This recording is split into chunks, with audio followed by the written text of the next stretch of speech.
नमस्कार मित्रों, आज के इस वीडियो में एक बार फिर से आप सभी का बहुत बहुत हार्दिक स्वागत है।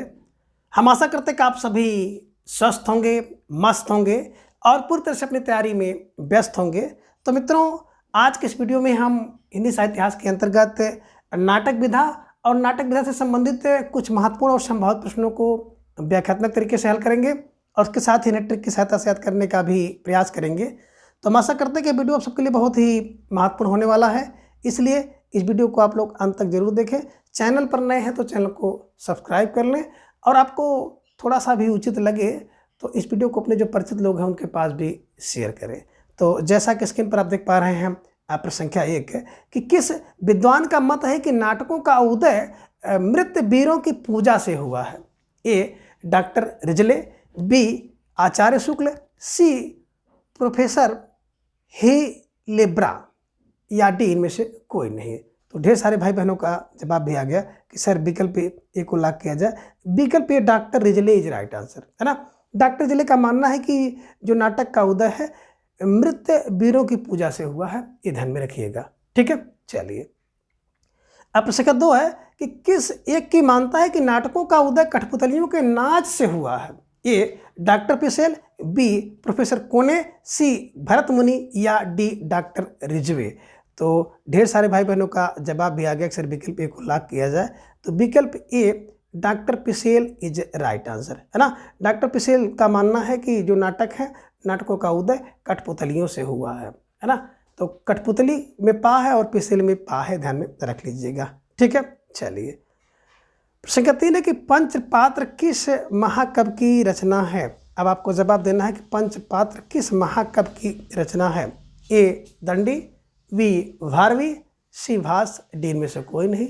तो ढेर सारे भाई बहनों का जवाब आ गया, अक्सर विकल्प सी को लॉक किया जाए। ये पंचपात्र नहीं बल्कि पंचरात्र है, ये ध्यान में रख लीजिएगा। विकल्प सी भास इज राइट आंसर, ठीक है। दंडी की 10 कुमार चरितम और भारवी की कीर्तार्जुनीयम बड़ी प्रसिद्ध रचनाएं हैं, ठीक है। चलिए, अब प्रश्न 4 है कुमार संभव किसकी रचना है? ये दंडी, बी कालिदास, सी भरत मुनि, डी में से कोई नहीं। तो ढेर सारे भाई बहनों का जवाब आ गया कि जो कुमार संभव है कालिदास जी की रचना है, इसे ध्यान में रखिएगा, है ना। कुमार संभव मेघदूतम, ऋतुसंहारम, मालविकाग्निमित्रम और अभिज्ञान शाकुंतलम, है ना। ये 5 बड़ी प्रसिद्ध रचनाएं कालिदास द्वारा रची गई हैं, तो ध्यान में रख लीजिएगा, है ना। कोई ना कोई रचना किसी न किसी रूप में परीक्षा में देखने को मिल सकती है, ठीक है। चलिए, अब प्रश्न 5 है कि भारतेंदु नाटकों का कालक्रम क्या है? ए 1800 से 1850 ईस्वी, बी 1850 से 1885, सी है 1850 से 1900 ईस्वी या डी 1850 से 1905। तो आपको जवाब देना है कि जो भारतेंदु नाटकों का कालक्रम है वो सही है। तो ढेर सारे भाई बहनों ने जवाब भी दे दिया, अक्सर विकल्प सी को लॉक किया जाए। 1850 से लेकर के पूरा 1900 ईस्वी तक का जो समय था वो भारतेंदु नाटकों का कालक्रम है, ये ध्यान में आप रखिएगा, ठीक है। चलिए, प्रश्न 6 है कि अभिज्ञान शाकुंतलम किसके द्वारा अनुवादित रचना है? यानी कि अभिज्ञान शाकुंतलम का अनुवाद हिंदी में किसने किया? ए राजा लक्ष्मण सिंह, बी भारतेंदु, सी जयशंकर प्रसाद या डी इनमें से कोई नहीं। तो ढेर सारे भाई बहनों ने जवाब भी दे दिया, अक्सर विकल्प को लॉक किया जाए। Raja Lakshman Singh is right answer, ठीक है। चलिए, प्रश्न 7 है कि पाखंड विडंबन किसकी रचना है? ये भारतेंदु, बी जयशंकर प्रसाद, सी मैथिली गुप्त, डी में से कोई नहीं। तो ढेर सारे भाई बहनों ने जवाब भी दे दिया, अक्सर विकल्प को लॉक किया जाए, है ना। पाखंड की विडंबना भारत में है, तो भारत पर भारतेंद्र हरिश्चंद्र की रचना है, ध्यान में रखिएगा। और एक रूपक है, रूपक नाटक है, नाटक का जो भेद है ना, ये रूपक है, ध्यान में रख लीजिएगा। तो देखेंगे जब कोई व्यक्ति ना पाखंड करता है तो एक रूपक बना लेता है कि मैं कोई बाबा बन के पाखंडी बन जाता है ना, कोई ज्योतिषी बन के पाखंडी बन जाता है, कोई गुरु बन के पाखंडी बन जाता है। तो जैसे भी व्यक्ति पाखंड बनता है एक रूपक बनाता है ना, और बेहतर रूप बनाता है। बेहतर पर 1872 में लिखा गया नाटक है, ठीक है। चलिए, अब प्रश्न 8 है कि इनमें से कौन सा एक मोहन राकेश का नाटक नहीं है? ए आधे अधूरे, बी लहरों के राजहंस, सी आषाढ़ का एक दिन और डी है बाल विवाह। तो ढेर सारे भाई बहनों ने जवाब भी दे दिया कि सर अब विकल्प डी को लॉक किया जाए। विकल्प डी बाल विवाह जो है मोहन राकेश जी का नाटक नहीं है ना। बात करें मोहन राकेश जी के नाटकों की ट्रिक मैंने आपको बताई थी कि आल आधे अधूरे होते हैं, आल आधे अधूरे होते हैं, तो ये ध्यान में रखिएगा, है ना। अब आप हार आधे अधूरे, है ना। तो आधे अधूरे जब कोई व्यक्ति होता तो जान लीजिए कि बिल्कुल पूरा नहीं है। इसका मतलब 1969 में एक हो जाता तो पूरा हो जाता, 70 हो जाता। लहर चलती है तो तिरछी तिरछी चलती है 1963 में।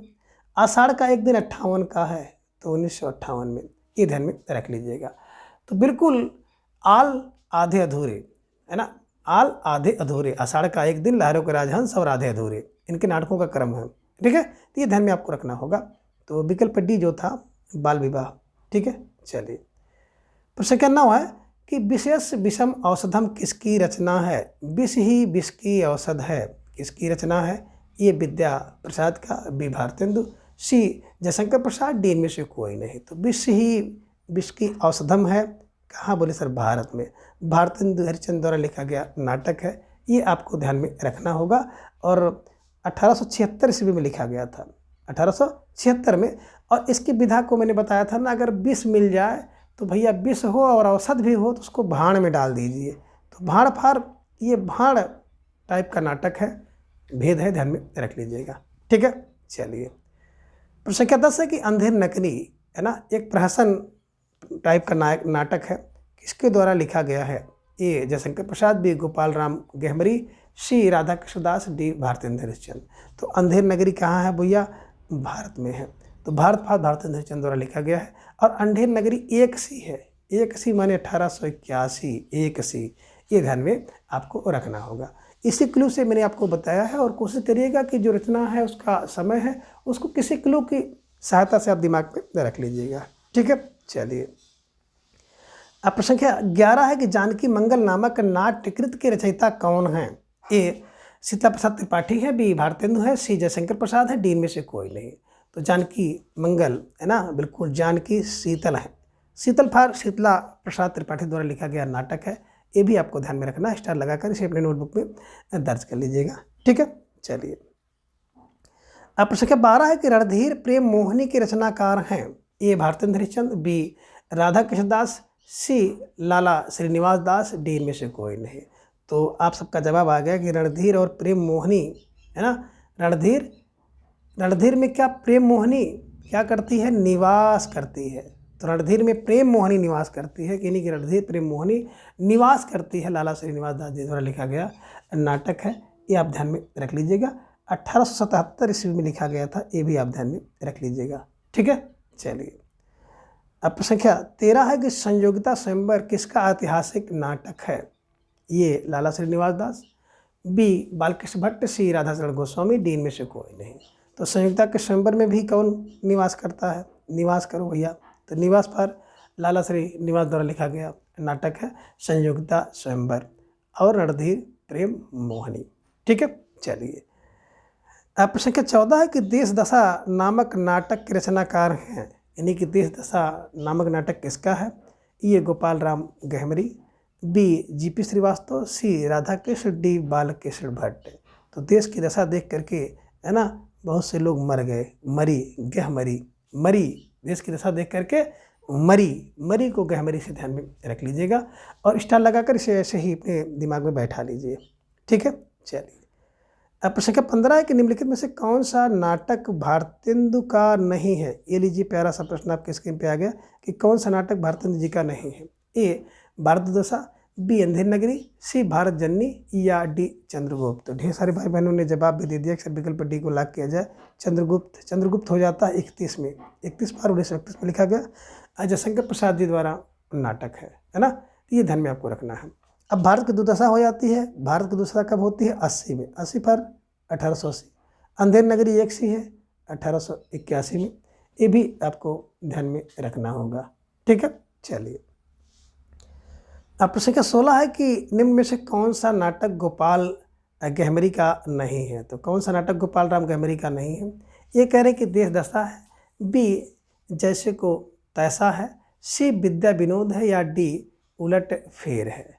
तो अब आपको जवाब देना है, और ढेर सारे भाई बहनों ने जवाब भी दे दिया कि उलट फेर दुमदार आदमी, ये ध्यान में रख लीजिएगा, जेपी श्रीवास्तव की है, जीपी श्रीवास्तव। और जीपी श्रीवास्तव को हम हमेशा कहते थे डीपी, है ना। उलट फेर हो जाता है डीपी का। कभी कभी देखेंगे कुछ लोग किसी व्यक्ति की डीपी देख करके बड़ा, है ना, अच्छा आइडिया लगा लेते हैं, लेकिन जब उसको रियल में देखते हैं तो बड़ा उलट फेर हो जाता था कि सोचा था माधुरी निकल गई फातुरी। तो ये ध्यान में रखिएगा, उलट फेर हो जाता है डीपी में। तो डीपी को हम जीपी श्रीवास्तव, ध्यान में रख लीजिएगा, जीपी श्रीवास्तव को हम लोग डीपी कहते हैं। ठीक है, चलिए। अब संख्या 17, गड़बड़ झाला नामक नाटककार, इनमें गड़बड़ झाला नामक नाटक के नाटककार हैं, इन्हीं की रचना किसने की? ये जीपी श्रीवास्तव, बी भारतेंद्र, सी राधा कृष्ण दास, डी में से कोई नहीं। तो अब आपका जवाब भी आना चाहिए, और सही जवाब आ गया कि सर विकल्प ए को लॉक किया जाए, GP Srivastava is right answer, है ना। देखिए, उलट फेर भी डीपी से होता है और गड़बड़ झाला भी डीपी से होता है, तो डीपी को आप जीपी कर लीजिएगा, है ना। तो देखे होंगे जब डीपी, है ना, कभी कभी देखे होंगे कुछ लोग तो बिल्कुल लड़कियों की डीपी लगा लेते हैं और मैसेज करते रहते हैं, और दूसरा बंदा जो है वो समझ रहा है कोई लड़की है, बट होता है लड़का। बाद में जब पता चलता है तो चला गड़बड़ झाला हो गया। क्यों? क्योंकि डीपी से हो गया। तो डीपी से गड़बड़ झाला होता है, डीपी से उलट फेर हो जाता है, ये भी आपको ध्यान में रखना होगा। ठीक है, चलिए। प्रश्न संख्या 18, एक ध्रुव स्वामी नाटक के लेखक हैं, कौन हैं? ये हरकृष्ण प्रेमी है, बी जयशंकर प्रसाद, सी भारतेंद्र चंद, डी में से कोई नहीं। तो ध्रुव स्वामी के जो लेखक हैं विकल्प बी जयशंकर प्रसाद है। और ध्रुव हो जाता है कब व्यक्ति, जब कोई व्यक्ति तन मन धन तीनों से हो जाए तो ध्रुव है। तीनों फार 1933 में लिखा गया प्रसाद जी द्वारा नाटक है ध्रुव स्वामी। प्रश्न संख्या 19 है कि एक घूंट किसका सफल एकांकी है? एक घूंट किसकी है? ए जयशंकर प्रसाद, बी भारतेंद्र, सी बालकृष्ण शर्मा, डी में से कोई नहीं। तो एक घूंट 30 की है, कहीं कहीं 29 भी मिलता है, तो एक घूंट 30 की है, 1930 में लिखा गया, जयशंकर प्रसाद द्वारा सफल एकांगी है। ठीक है, चलिए। अब प्रश्न संख्या 20 है कि निम्नलिखित में से कौन सा एक प्रसाद गिन नाटककार नहीं है? ये लक्ष्मी नारायण, बी गोपाल राम गहमरी, सी राधाचंद्र गोस्वामी, डी जगदीश चंद्र माथुर। तो कह रहे कौन सा एक प्रसाद गिन नाटककार नहीं है? आपको जवाब देना था, और ढेर सारे भाई बहनों ने जवाब दे दिया। अक्सर विकल्प ए को लॉक किया जाए। विकल्प ए लक्ष्मी नारायण जो है ना, ये प्रसाद गिन नाटककार नहीं है। ठीक है, चलिए। प्रश्न संख्या 21 है कि गोविंद बल्लभ पंत ने किस नाटक में शराब के दुर्गुणों की चर्चा की है? अब देखिए, शराब के दुर्गुणों की चर्चा किस नाटक में होगी? ए अंगूर की बेटी, बी सिंदूर की होली, सी राज मुकुट, डी में से कोई नहीं। तो बिल्कुल अंगूर की बेटी, है ना, शराब को कहा जाता है। तो ध्यान में रख लीजिएगा कि अंगूर की बेटी जो नाटक है, उस नाटक में गोविंद बल्लभ पंत जी ने शराब के दुर्गुणों की चर्चा की है। ठीक है, चलिए। प्रश्न संख्या 22 है कि स्वर्ग की झलक व अंधी गली के नाटककार इनमें से कौन हैं? ये है उपेंद्रनाथ अस्क, बी उदय शंकर भट्ट, सी वृंदावन लाल वर्मा, डी में से कोई नहीं। तो प्रश्न संख्या 22 का जवाब भी आ गया कि देखिए, स्वर्ग की झलक जब व्यक्ति कोई देखता है ना तो उसको अस्क आ जाता है, और अंधी गली में जब कोई व्यक्ति भटक जाता है, अंधी गली में फंस जाता है, तो उसको अस्क आता है। अस्क माने आंसू आता है। तो ध्यान में रख लीजिएगा कि स्वर्ग की झलक देखोगे तो अस्क आएगा, और अंधी गली में कभी भटक जाओगे तो अस्क आएगा। तो अस्क फॉर उपेंद्रनाथ अस्क को ध्यान में रख करके आपको बिल्कुल याद करना है। ठीक है, चलिए। अब प्रश्न संख्या 23 है कि समाधि नाटक किसके द्वारा लिखा गया है? ये कह रहे हैं कि विष्णु प्रभाकर, बी उदय शंकर भट्ट, सी वृंदावन लाल, या डी में से कोई नहीं। जवाब दीजिए प्रश्न संख्या 23 का। तो ढेर सारे भाई बहनों का जवाब आ गया कि समाधि तो विष्णु प्रभाकर, है ना, विष्णु ले लेते हैं। समाधि देखे होंगे क्षीर सागर में, बिल्कुल शेष नागे के ऊपर एक समाधि लिए हुए हैं। कौन? विष्णु प्रभाकर, विष्णु जी विष्णु प्रभाकर को ध्यान में रख लीजिएगा। ठीक है, चलिए। प्रश्न संख्या 24 है कि प्रसाद उत्तर हिंदी नाटकों का प्रारंभ कब से हुआ है? यानी कि प्रसाद के उत्तर के जो नाटक हैं उनका आरंभ कब से हुआ? ए 1950, बी 1960, सी 1945, डी में से कोई नहीं। तो ढेर सारे भाई बहनों का जवाब आ गया कि 1950 ईस्वी इज राइट आंसर। ठीक है, चलिए। प्रश्न संख्या 25 है कि प्रसाद उत्तर नाटककारों में कौन सा एक नहीं है? ये कह रहे हैं कि राम कुमार वर्मा, बी विष्णु प्रभाकर, सी धर्मवीर भारती, डी उपेंद्रनाथ अस्क। तो इनमें कौन से एक ऐसे नाटककार हैं जो कि प्रसाद उत्तर नाटककारों में नहीं आते हैं? तो आप सब भाई बहनों का जवाब भी आ गया। अक्सर विकल्प डी को लॉक किया जाए, Upendranath ask is right answer, है ना। अस्क जो है प्रसाद उत्तर नाटककारों में नहीं आते। ठीक है, चलिए। संख्या 26 है कि निम्न में से कौन सा एक है प्रसाद उत्तर नाटककार हैं? ए सेठ गोविंद दास, बी गिरि राजकिशोर, सी नारेंद्र कोहली, डी डॉक्टर शिव प्रसाद सिंह। तो आपका जवाब आ गया कि सेठ गोविंद दास को लॉक किया जाए। विकल्प ये इज राइट आंसर है ना। देखिए सेठ गोविंद दास जी जो है ना, ये बिल्कुल अगर देखा जाएगा तो प्रसाद उत्तर नाटककार के अंतर्गत आते हैं। ठीक है, चलिए प्रश्न संख्या 27 है कि डॉक्टर किसका नाटक है? अब आपको जवाब देना है कि डॉक्टर किसका नाटक है। ये कह रहे हैं कि विष्णु प्रभाकर का, बी जगदीश प्रसाद माथुर का, सी मोहन राकेश का, डी में से कोई नहीं। तो डॉक्टर जो होता है ना, बिल्कुल भैया ध्यान देंगे, डॉक्टर विष्णु प्रभाकर, डॉक्टर विष्णु प्रभाकर है ना, ऐसे ध्यान में रख लीजिएगा कि जो डॉक्टर का प्रभाव होता है विष्णु की तरह होता है।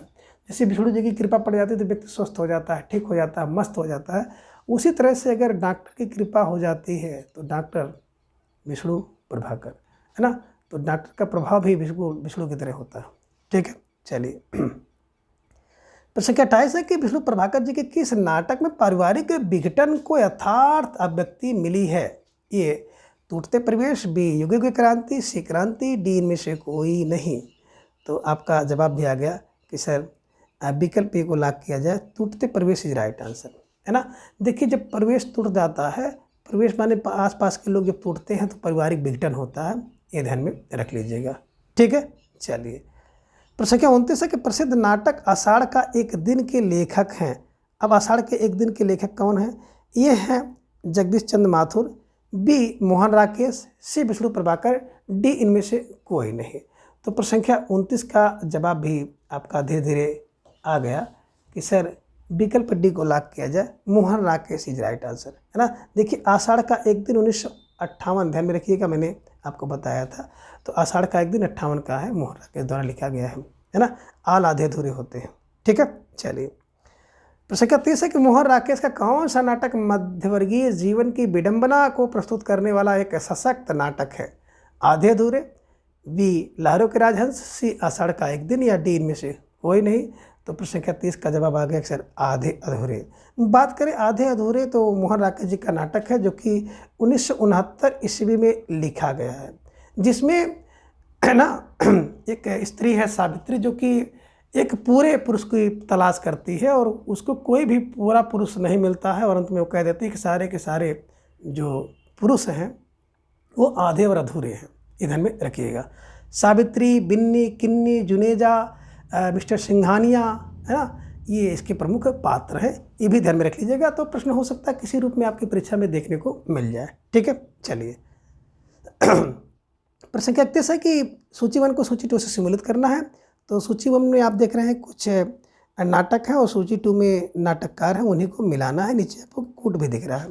तो अंधा कुआं, सामने मन्नू भंडारी है, आधे अधूरे मोहन राकेश है, बिना दीवारों का घर लक्ष्मी नारायण लाल है, और बंधन अपने अपने डॉक्टर शंकर शेष हैं। तो इसी को आपको सही क्रम में मिलाना है। नीचे आपको कूट दिखाई दे रहा है।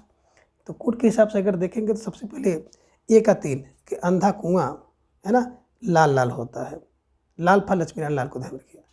आधे अधूरे बिल्कुल मोहन राकेश, बिना दीवार का घर अगर हो तो भंडारा हो गया, और अपने अपने अजनबी डॉक्टर शंकर शेष है ना। शेष अपने भी अजनबी हो जाते हैं, बंधन अपने अपने शेष बचे रहते हैं है ना। तो बंधन अपने अपने शेष हैं, ये ध्यान में आप रख लीजिएगा। इसके हिसाब से देखेंगे तो 1 का 3, 2 का, बी का 2, सी का 1 और डी का 4। विकल्प बी इज राइट आंसर है ना। देखिए अंधा कुआं मैंने बताया था कि अंधा कुआं होता लाल, तो अंधा कुआं लाल होता, लाल फल लक्ष्मी नारायण लाल को। आधे अधूरे उपन्यास अभी आपने देखा था 1969 से मोहन राकेश द्वारा लिखा गया है। बिना दीवार का घर है, अगर कहीं भी देखे होंगे ना कि बिना दीवार का घर है तो भंडारे समझिए है ना। वैसे आपने बिना दीवार का घर था, खाना बना के रख दिया, कुछ बना के रख दिया, तो जो आया वही खा के निकल गया, कुत्ता भी आके खा के निकल गया है ना, बैल घूम रहे थे, बैल साढ़े भी खा के निकल गए। तो बिना दीवार का घर होगा तो समझो भंडारा है, भंडारा फॉर मन्नू भंडारी को ध्यान में रख लीजिएगा। और अब बंधन अपने अपने होते हैं, तो यही शेष बचे हैं। ठीक है, चलिए आप प्रश्न संख्या 32 को सम्मिलित कीजिए। सूची 1 में नाटक है और सूची 2 में नाटककार हैं, इन्हीं को आपको सही क्रम में सम्मिलित करना है। तो थोड़ा सा ध्यान से सम्मिलित करिएगा। एक ही बात करते हैं। तो ये में आप देख रहे हैं अजातशत्रु, सामने धर्मवीर भारती हैं, छठा बेटा उपन्यास अस्क है, राखी की लाज वृंदावन लाल वर्मा है और अंधा युग जयशंकर प्रसाद है। तो इसको आपको मिलाना है। तो देखिए अजातशत्रु की बात करते हैं, शत्रु अगर मिल जाए तो उससे दो दो हाथ होता है। जयशंकर प्रसाद जी का नाटक है 1922 में, है ना। छठा बेटा बिल्कुल देख करके अस्क आने लगता है। राखी की लाज वृंदावन में बिल्कुल बचा लीजिए। और अंधा जो युग होता है ना, वो धर्मवीर भारती के पास जाता है। जो धर्म वाला व्यक्ति होगा, वीर होगा, उसके पास जाएगा। तो ए का 4 है ना, और बी का 2, ए का 4 बी का 2 और सी का 3 है और डी का फिर 1 है। तो विकल्प डी इज राइट आंसर। जिन भाई बहनों ने विकल्प डी का चुनाव किया था, अब बिल्कुल सही जवाब। बेहद सुंदर तैयारी आप सबके यहाँ पर दिख रही है और निश्चित रूप से आप सब बधाई के पात्र हैं। प्रसंग 33 से सुमेलित कीजिए। एक तरफ तो आपको दिखाई दे रहा है नाटक और दूसरी तरफ नाटककार हैं, इन्हीं को आपको सूची में मिलाना है। ए में कबरा खड़ा बाजार में सुदर्शन चोपड़ा सामने है। अब गरीबी हटाओ भीष्म साहनी। घाटियाँ गुजती हैं शिव प्रसाद सिंह और डी है काला पहाड़ सर्वेश्वर दयाल सक्सेना, है ना। अब इसके हिसाब से अगर आपको मिलाना होगा तो कैसे आप मिलाएंगे, है ना। बिल्कुल देखिए एक ही बात करते हैं ना, कबीरा खड़ा बाजार में तो भीष्म सहनी, सहनी कबीरा बाजार में खड़ा है तो उसको सहन नहीं कर मिलेगा, तो सहनी, है ना। अब गरीबी हटा दो भैया, नहीं तो सक्सेस ना हो, सक्सजना सक्सेना सक्सेस ना होंगे। अब गरीबी नहीं हटेगी ना तो सक्सेस नहीं होंगे, सक्सेसना माने सर्वेश्वर दयाल सक्सेना। घाटियाँ गूंजती हैं शिव प्रसाद सिंह, काला पहाड़ सुदर्शन चोपड़ा। और आप लोगों ने बड़ी खतरनाक ट्रिक बताई थी ना कि काले पहाड़ पर, है ना, 10 लाख रुपया लेकर आ जाओ। प्रेम चोपड़ा कहता है ना, पिक्चर में देखे होंगे, काली पहाड़ी के नीचे आ जाओ, है ना। तो सुदर्शन होता है, काला पहाड़ देखना सुदर्शन होता है। सुदर्शन पर सुदर्शन चोपड़ा को ध्यान में रख लीजिएगा। तो इसके हिसाब से अगर आप मिलाएंगे ना तो बिल्कुल 1 का 2, 1 का 2 और 2 का 4, बी का 4, सी का 3 है और डी का ये विकल्प डी इज राइट आंसर है। ठीक है, चलिए। अब प्रसंख्या 34 है कि अपना अपना जूता के लेखक कौन है। अपना अपना जूता है तो लक्ष्मीकांत वर्मा, बी सुदर्शन चोपड़ा, सी शिव प्रसाद सिंह, डी मन्नू भंडारी। तो प्रसंख्या 34 का जवाब भी आ गया भैया। देखो अपना अपना जूता ना, सभी लक्ष्मी अपने अपने कांत को मारती हैं, है ना। तो अपना अपना जूता लेकर के सभी लक्ष्मी अपने अपने कांत को मारती हैं, है ना। कभी कभी देखे होंगे कि कुछ लोग जो है अपनी लक्ष्मी जी से जूता खाते हैं।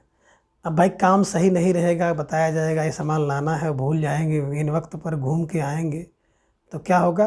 तो अपना अपना जूता लक्ष्मी अपने कांत को मारती है। ऐसे क्लू बना लीजिएगा, वास्तविकता से कोई संबंध नहीं है और कोई भी भाई बहन अपने हार्ट पे ना लें। किसी भी ट्रिक का उद्देश्य किसी की भावना को ठेस पहुंचाना नहीं है, बल्कि आपके दिमाग में हमेशा के लिए अस्थायी रूप से बैठ जाए, एकमात्र ही उद्देश्य है। और आप लोगों को बेहद पसंद आ रहा है तो इसके लिए सब कुछ चल भी रहा है। ठीक है, चलिए। आप प्रसंख्या 35 है कि सुमेलित कीजिए, यानी कि सुमेलित करें।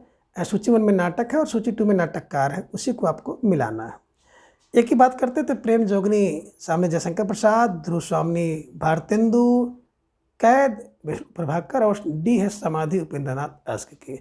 तो अभी आपने देखा था कि प्रेम की जोगनी, है ना, यहाँ वहाँ नहीं मिलेंगी, है ना। जो प्रेम की जोगनी होती है वो भारत में मिलती है, भारत पार भारतेंदु, है ना।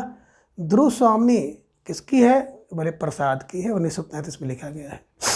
अब जब कोई सी व्यक्ति को आप कैद कर दोगे ना तो अस्क बहाने लगता है, उपेंद्रनाथ अस्क। और समाधि लिए हैं विष्णु जी क्षीर सागर में श्री लक्ष्मी जी के, है ना, पास बैठ करके समाधि लिए हैं। तो इसको देखेंगे तो ए का 2 और बी का 1, ए का 2 बी का 1 और सी का 4 है, डी का 3 है। विकल्प डी इज राइट आंसर। ठीक है, जिन भाई बहनों ने विकल्प डी का चुनाव किया था बिल्कुल सही जवाब। बेहद सुंदर तैयारी आप सबके यहाँ पर दिख रही है। निश्चित रूप से आप सबको अपनी तैयारी को इसी तरह से बेहतर करते हुए चलना है ना। प्रसंग 36 है कि भारतेंदु कृति नाटक अंधेर नगरी का रचना काल है।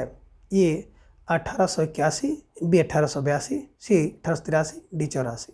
तो मैंने आपको बताया था कि अंधेर नगरी एक सी है भारत में, एक सी फॉर 81 में, एक सी 81। ठीक है, चलिए। आप प्रसंग 37 तत्कालीन अंग्रेजी शासन की कमियों को उजागर करने वाली भारतेंदु की कौन सी रचना है।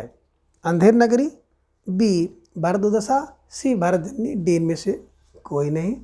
तो ढेर सारे भाई बहनों का जवाब आ गया कि सर अब विकल्प ए को लॉक किया जाए, है ना। Andher Nagari is right answer, है ना। 1881 में भारत चंद्र द्वारा लिखा गया नाटक है जिसमें तत्कालीन अंग्रेज सरकार की कमियों को उजागर किया गया। ठीक है, चलिए। संजय निम्नलिखित में से किस नाटक का पात्र है, यानी कि संजय एक पात्र है, किस नाटक से संबंधित है? आपको जवाब दे रहा है ए अंधायुग, बी आधे अधूरे, सी चंद्रगुप्त, डी में से कोई नहीं। तो आप सब भाई बहन अगर ध्यान से पढ़े होंगे तो इसका प्रश्न तो बिल्कुल सही करके जाएंगे, है ना। बिल्कुल सही जवाब है अंधायुग। महाभारती कथा पर आधारित है और महाभारती कथा में आपने देखा होगा ना कि संजय धृतराष्ट्र जो कि अंधे हैं उनको पूरा महाभारत के युद्ध में क्या चल रहा है उसकी लाइव टेलीकास्ट करता है, उसकी कमेंट्री उनको बताता है ना। तो वही ध्यान में रख लीजिएगा संजय। और संजय मांजरेकर आपने देखा होगा ना, बहुत सुंदर कमेंटेटर हैं, तो ये ध्यान में आप रख लीजिएगा कि वही संजय हैं जो अंधायुग। ठीक है, चलिए। प्रश्न संख्या 39 है कि 8वां सर्ग किसका प्रसिद्ध नाटक है? ये सुरेंद्र वर्मा, बी मोहन राकेश, सी विष्णु प्रभाकर, डी में से कोई नहीं। तो 8वां सर्ग तो भैया है ना सुरेंद्र का है, सुरेंद्र वर्मा को ध्यान में रख लीजिएगा। ठीक है, चलिए। प्रश्न संख्या 40 है कि अंडे के छिलके किसका नाटक है? ए उपेंद्र नाथ अस्क, बी मोहन राकेश, सी जयशंकर प्रसाद, डी में से कोई नहीं। अब आपको जवाब देना है। तो ढेर सारे भाई बहनों का जवाब आ गया कि सर विकल्प बी को लॉक किया जाए, विकल्प B Mohan Rakesh is right answer, है ना। अब अंडे को छील के कौन खाता है? बोले सर मोहन राकेश। अब मोहन राकेश है ना, अंडे को छील के खाते हैं, तो अंडे के छिलके मोहन राकेश का नाटक है, ध्यान में रख लीजिएगा। प्रश्न संख्या 41 है कि नदी प्यासी थी एकांकी किसने लिखी है? ए धर्मवीर भारती, बी विनोद रस्तोगी, सी विष्णु प्रभाकर, डी में से कोई नहीं। तो नदी प्यासी है ना, मैंने आपको बताया था कि धर्म की नदी प्यासी है, धर्म की, तो धर्म फॉर धर्मवीर भारती को ध्यान में रख लीजिएगा, है ना। नदी प्यासी है तो धर्म को और वीर को अपने में भरती है ना, भरती। ठीक है, चलिए। अब प्रश्न संख्या 42 है कि टूटे हुए दिल किसकी लिखी एकांकी है? यानी कि टूटे हुए दिल एकांकी किसकी है? ए विष्णु प्रभाकर, बी विनोद रस्तोगी, सी आर.सी. प्रसाद सिंह, डी इनमें से कोई नहीं। तो प्रश्न संख्या 42 का जवाब आप सबका आ गया कि टूटा हुआ दिल आर.सी. प्रसाद, ध्यान में रख लीजिएगा। और आपने देखा होगा ना, कहते हैं कि शीशा हो या दिल हो आखिर वो टूट जाता है। तो दिल, टूटे हुए दिल आर.सी. को शीशा कहते हैं, दर्पण कहते हैं। तो मिला दीजिएगा टूटा हुआ दिल और टूटा हुआ आर.सी. माने दर्पण, बस मिला लीजिएगा। टूटे हुए दिल तो टूटे हुए शीशा में दिखाई देंगे। ठीक है, चलिए। अब प्रश्न संख्या 43 है कि सिपाही की माँ किसने लिखा है? ए मोहन राकेश, बी धर्मवीर भारती, सी रेवती शरण शर्मा, डी में से कोई नहीं। तो सिपाही की माँ बिल्कुल आपका जवाब आना चाहिए, और आ गया कि सर सिपाही की माँ जो है मोहन राकेश की, सिपाही की माँ मोहन राकेश की। ठीक है, चलिए। अब प्रश्न संख्या 44 है कि इनमें से प्रसाद योगी नाटककार कौन हैं? ए उपेंद्र नाथ अस्क, बी उदय शंकर भट्ट, सी गोविंद बल्लभ, डी में से कोई नहीं। तो प्रश्न संख्या 44 का जवाब भी आ गया कि सर प्रसाद योगी नाटककार की बात करते हैं तो विकल्प ए Upendra Nath ask is right answer है। ठीक है, चलिए। अब प्रश्न संख्या 45 को सम्मिलित कीजिए। सूची 1 में नाटक है और सूची 2 में नाटककार है, तो सूची 1 को सूची 2 के साथ मिलाना है। ए में मिस्टर अभिमन्यु लक्ष्मी नारायण लाल का है, ये सही मिलाना है। रसगंधर मधुकर का है, ये मिलाना है। एक द्रोणाचार्य के सामने शंकर शेष है, ये मादा कैरेक्टर लक्ष्मी नारायण लाल का ये है। तो बिल्कुल जो भाई बहन थोड़ा सा भी अगर नाटक ध्यान से पढ़े होंगे तो बिल्कुल उन्हें कुछ नहीं करना है, सारा का सारा बिल्कुल मिला हुआ है। 1 2 3 4 इज राइट आंसर, है ना। देखिए मिस्टर अभिमन्यु लाल हो गए, तो लाल फॉर लक्ष्मी नारायण लाल को मैं हमेशा लाल कहता हूँ, है ना। अब मिस्टर अभिमन्यु कब लाल हो गए? जब उन्होंने सुना कि जो है हमारे कौन पिताजी अर्जुन कहीं बाहर गए हुए हैं, और ऐसे में कौरवों ने ललकारा है कि बिल्कुल युद्ध के लिए, और जब समाचार मिलता है तो देखें भैया, है ना, युधिष्ठिर जी सोच में बैठे रहते हैं, तो इनका जो चेहरा होता है वो लाल हो जाता है कि पिताजी बाहर गए हैं और तुमको युद्ध के ललकार रहे हो, तो मैं जरूर युद्ध में आऊँगा। तो एक क्लू बनाना है कि मिस्टर अभिमन्यु हो गए लाल फार लक्ष्मी नारायण लाल को ध्यान में। रस का गंधर्व मधुकर होता है, मधुकर फार मधुकर को ध्यान में रखिएगा। अब एक और शेष हैं, कौन? द्रोणाचार्य। सब लोग समाप्त हो गए हैं, युद्ध में मारे जा चुके हैं, तो एक कौन शेष है केवल द्रोणाचार्य शेष हैं। तो शेष को शंकर शेष से मिलाना है। मादा का एक्टस जो लाल होती है, तो लाल को लक्ष्मीनारायण लाल से जोड़ना है। ठीक है, अब विकल्प ए इज राइट आंसर। प्रश्न संख्या 46 है कि महाकवि कालिदास के जीवन पर आधारित मोहन राकेश का कौन सा नाटक है ना। इनमें कौन सा नाटक है जो कि महाकवि कालिदास के जीवन पर आधारित है। ए कह रहे हैं कि आधे अधूरे, बी लहरों के राजहंस, सी आषाढ़ का एक दिन, डी इनमें से कोई नहीं। तो भैया हो, इसका जो जवाब आपको मिलना है विकल्प सी आषाढ़ का एक दिन इज राइट आंसर। 1958 में मोहन राकेश जी ने लिखा है, जो कि महाकवि कालिदास के जीवन पर आधारित है, ध्यान में रख लीजिएगा। आधे अधूरे 1969, लहरों के राजहंस 1963। ठीक है। प्रश्न संख्या 47 है कि पेपर वेट नामक प्रसिद्ध नाटक की रचना किसने की। ए रमेश बख्शी, बी भीष्म साहनी, सी अमृत राय, डी में से कोई नहीं। तो प्रश्न संख्या 47 का जवाब भी आ गया कि सर रमेश बख्शी। अब पेपर पर वेट कौन करता है, पक्षी करते हैं, तो पक्षी को रमेश बख्शी से जोड़ लीजिएगा। ठीक है, चलिए। अब प्रश्न संख्या 48 है कि ऊंचा पर्वत गहरा सागर के एकांकीकार हैं, यानी किसने लिखा है। ए विष्णु प्रभाकर, बी गोविंद बल्लभ पंत, सी सत्येंद्र शरत, डी में से कोई नहीं। तो ऊंचा पर्वत गहरा सागर विष्णु प्रभाकर, है ना। देखे होंगे कि ऊंचा पर्वत और गहरे सागर के अंदर कौन रहते हैं, विष्णु जी शीर सैया लगा करके रहते हैं। ठीक है ना। तो ऊंचा पर्वत गहरे सागर विष्णु प्रभाकर की रचना है, ध्यान में रख लीजिएगा। प्रश्न संख्या 49 है कि डॉक्टर राम कुमार वर्मा की इनमें से कौन सी कृति है। ए धूम शिखा, बी कौमुदी महोत्सव, सी अजातशत्रु, डी इनमें से कोई नहीं। तो ढेर सारे भाई बहनों ने जवाब भी दे दिया कि सर विकल्प बी को लॉक किया जाए। तो विकल्प बी कौमुदी महोत्सव इज राइट आंसर, है ना। राम के कुमार क्या करते हैं, बोले राम के कुमार कौमुदी महोत्सव करते हैं, है ना। ये ध्यान में आपको रखना है। और प्रश्न संख्या 50 है कि मुझे जीने दो के रचयिता का नाम छांटिए। ए सत्येंद्र शरत है, बी रेवती शरण शर्मा है, सी राम कुमार वर्मा, या डी विनोद रस्तोगी। तो प्रश्न संख्या 50 का जवाब आप सबको देना है। और ढेर सारे भाई बहनों ने दे दिया कि मुझे जीने दो, मुझे जीने दो, कहाँ, रेवती की शरण में, मुझे रेवती की शरण में जीने दो।